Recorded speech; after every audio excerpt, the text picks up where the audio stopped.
Le pouvoir de la parole. Le pouvoir de la parole.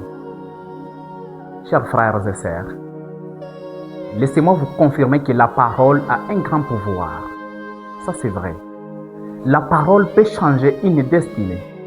La parole peut transformer quelque chose. Et même dans la Bible, on dit au commencement était la parole et la parole a créé. Donc la parole peut créer quelque chose.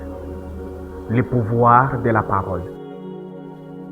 S'il vous plaît, dès que vous parlez, rassurez-vous que votre parole a du pouvoir. Et pour que vous puissiez comprendre que votre parole a du pouvoir, c'est dès que vous prenez la parole en public, posez-vous un peu la question. Qui suis-je pour prendre la parole dans ce public? Qui suis-je pour prendre la parole devant une foule de personnes comme ça? C'est la première question. La deuxième question est que pourquoi je prends la parole? Ok? On ne prend pas la parole juste parce qu'on fait circuler les micros et toi tu vas prendre la parole. Mon frère, tu vas taper poteau. Ah. il y a un adage qui dit mieux vaut mourir qu'avoir honte. Je sais même si il avait dit mieux vaut mourir qu'avoir honte. Donc, on ne prend pas la parole juste parce qu'on fait circuler les micros. Non. Il faut demander pourquoi. Il faut se demander ça. Pourquoi je prends la parole? C'est la deuxième question.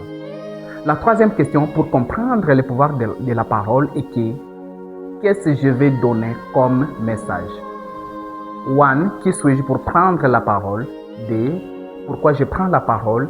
3. Quel message je vais donner après avoir pris la parole? Je vais vous donner un exemple pour le pouvoir de la parole, afin que vous puissiez comprendre un exemple concret, afin que vous puissiez comprendre le pouvoir de la parole. Comprenez-moi très bien, chers amis. Dans cette ville de Lubumbashi,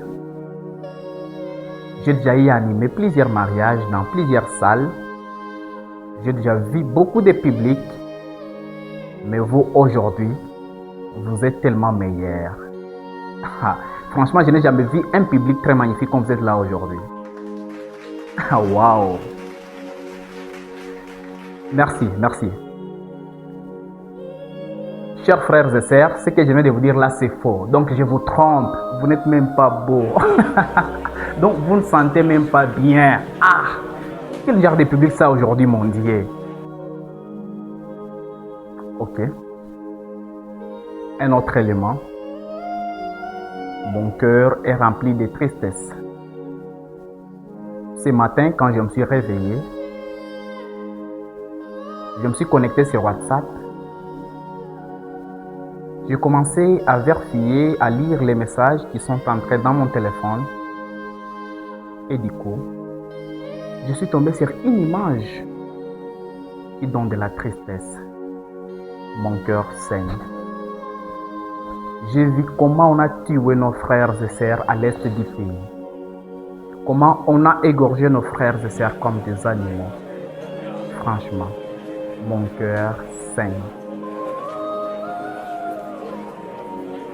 Comment vous sentez encore? Vous voyez, donc c'est ça le pouvoir de la parole. C'est transformer, c'est donner une émotion, c'est transformer l'atmosphère. Donc, si vous étiez dans une atmosphère de joie, il faut rendre maintenant que ce soit dans une atmosphère de tristesse. Si vous étiez dans une atmosphère de tristesse, une atmosphère trop mou, il faut maintenant rendre ce public dans une atmosphère de joie. Donc, juste dans 30 secondes, je vous fais sentir le pouvoir de la parole. C'est ça être un orateur, c'est ça le pouvoir de la parole, s'il vous plaît.